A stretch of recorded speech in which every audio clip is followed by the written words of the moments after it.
Hello and welcome to this European Defence Industry Programme video tutorial on cost categories and eligible costs. For lump sum grants, a detailed budget table with cost estimates is required at the proposal stage. These estimates are assessed during the evaluation phase and during the preparation of the grant agreement. The result is the calculation of the lump sum per beneficiary and work package.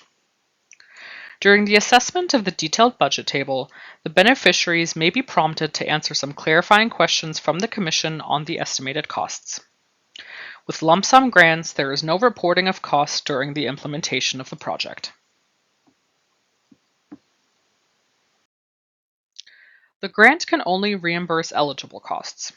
That is, costs that comply with the general and specific conditions set out in the financial and program regulations, the call document, and the annotated grant agreement.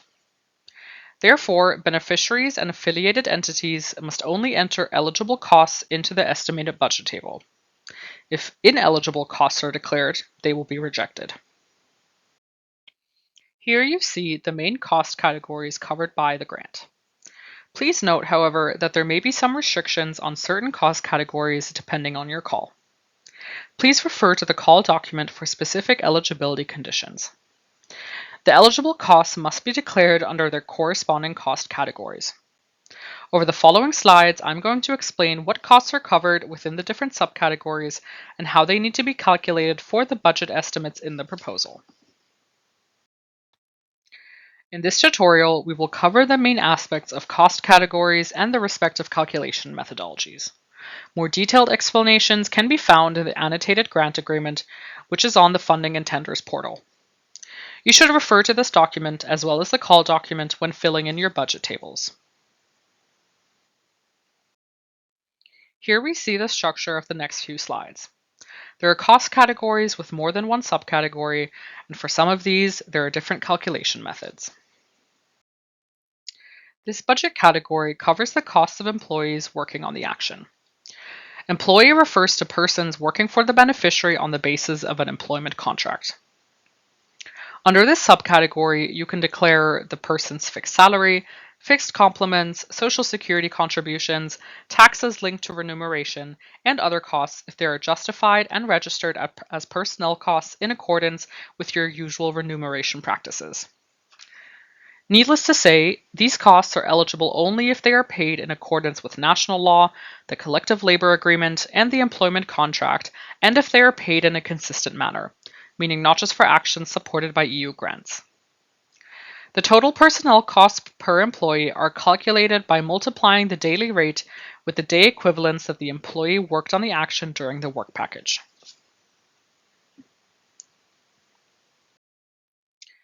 These two budget subcategories cover the costs of two types of persons. 1.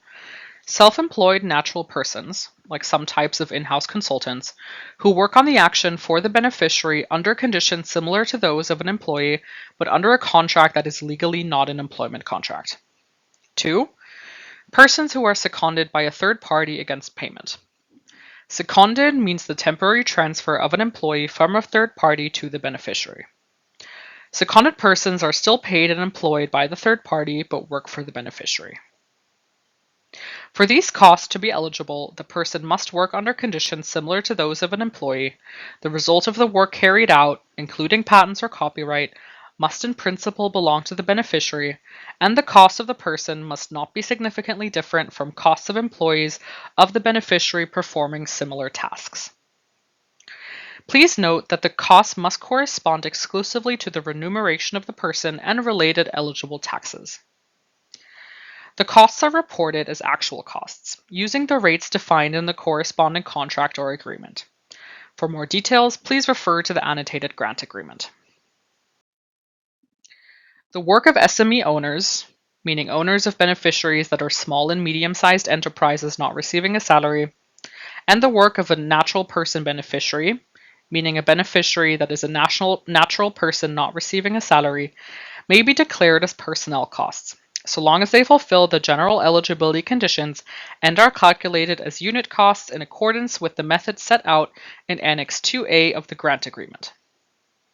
The amount per unit, or the daily rate, is prefixed in the amended authorizing decision 2024-5328 and is adjusted depending on the country where the beneficiary or affiliated entity is established.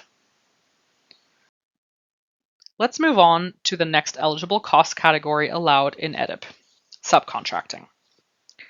The EDIP regulation imposes certain conditions for subcontractors involved in the action. In order to be able to report subcontracting costs, the subcontractors must be identified in the grant agreement. Additionally, there are some conditions that apply. Total subcontracting costs should be less than 30% of the total cost per beneficiary.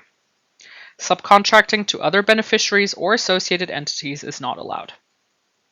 Moreover, the tasks listed as obligations of the coordinator in the grant agreement cannot be subcontracted. Also, subcontracting costs must be declared as actual costs. With regards to the calculation, the amount charged as eligible costs must correspond to the amount invoiced by the subcontractor. Now, under the category of purchase costs, there is a subcategory for travel and subsistence costs. Here you can declare travel costs and allowances in accordance with estimates of transportation and hotel costs and your usual travel allowance practices.